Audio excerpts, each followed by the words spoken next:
I'm joined today by the Provincial Grand Master of Lincolnshire, Dave Wheeler, and we're here to talk about the Lincolnshire 2025 Festival. Thanks for joining me today, Dave. It's a pleasure. How do you think Lincolnshire's getting on with its festival?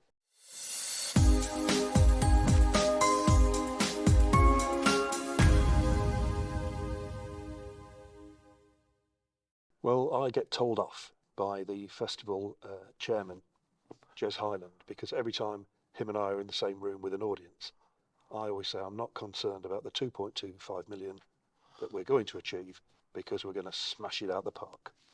And Jez always says to me afterwards, I wish you wouldn't say that. But I genuinely do think we're going to beat that target. I don't mind using the word target. There's been a misunderstanding about the word of using the word target. What I have said is lodges will not have individual targets, and we will not compare lodge with lodge, because that is counterproductive. But we do have the 2.25 million that the MCF have asked us to raise. And at the moment, despite the very difficult time of COVID and the pandemic and not meeting, we're pretty much on track to achieve that. And I do think the last year there'll be lots of events and lots of donations from lodges that will come through. And I genuinely think we're going to beat that amount. I'm not complacent. I don't want people to stop giving because I've said that. I think we've got to continue with our regular payments. But the thing for me that is really important is that lodges have charity funds put it on one side, saving for a rainy day. And that rainy day is now. We need that money to go through to the festival, to go to the MCF.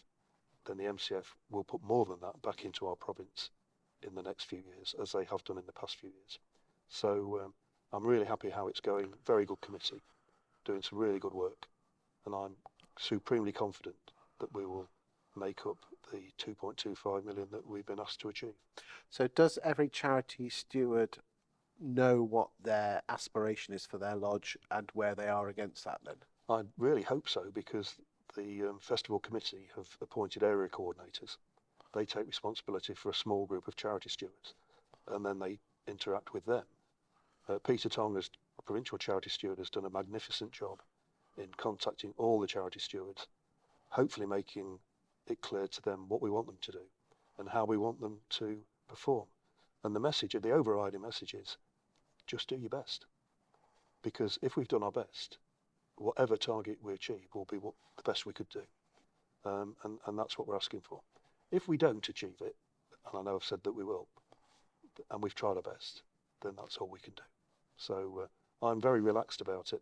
The actual number is just a number.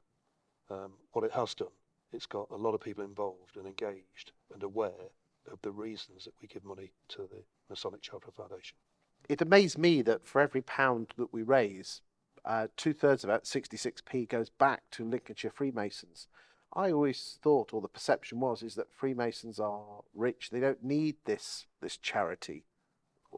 Why do you think that is? I think it's across the country that people in need won't say they're in need, and we don't know. We find out through other means, and we can help.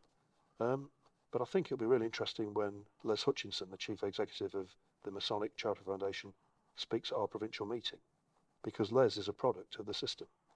Les was educated by Freemasons in a Freemasons home. Then he went to a Freemason school, and he's been a product of the system through no fault of his. But he was funded and paid for. His education was paid for by Freemasons.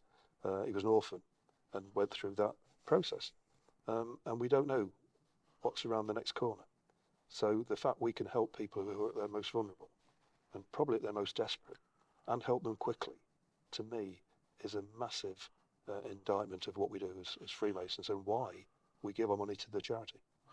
Would you say that's one of the proudest things that you do as a Mason, that you know that money's going back to fellow Masons?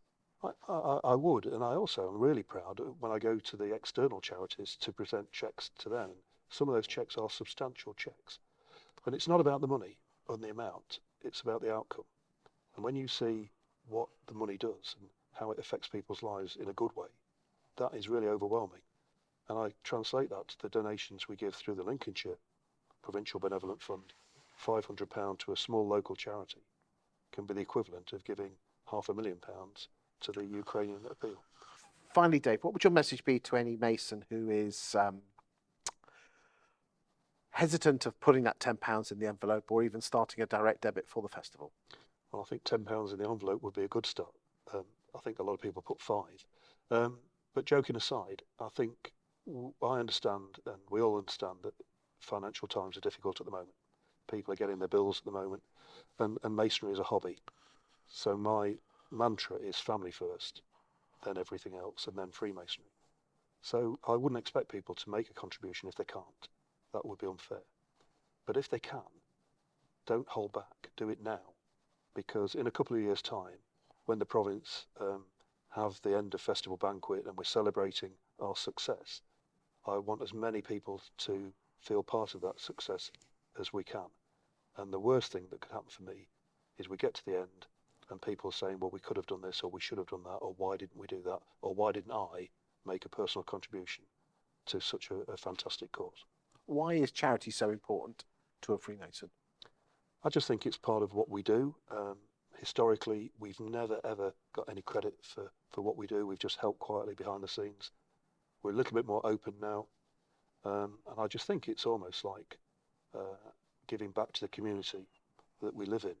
And I think now, if we do get a little bit of publicity for doing that, then people do realise, as I said before, what we do, not what they think we do or their perception of what we do.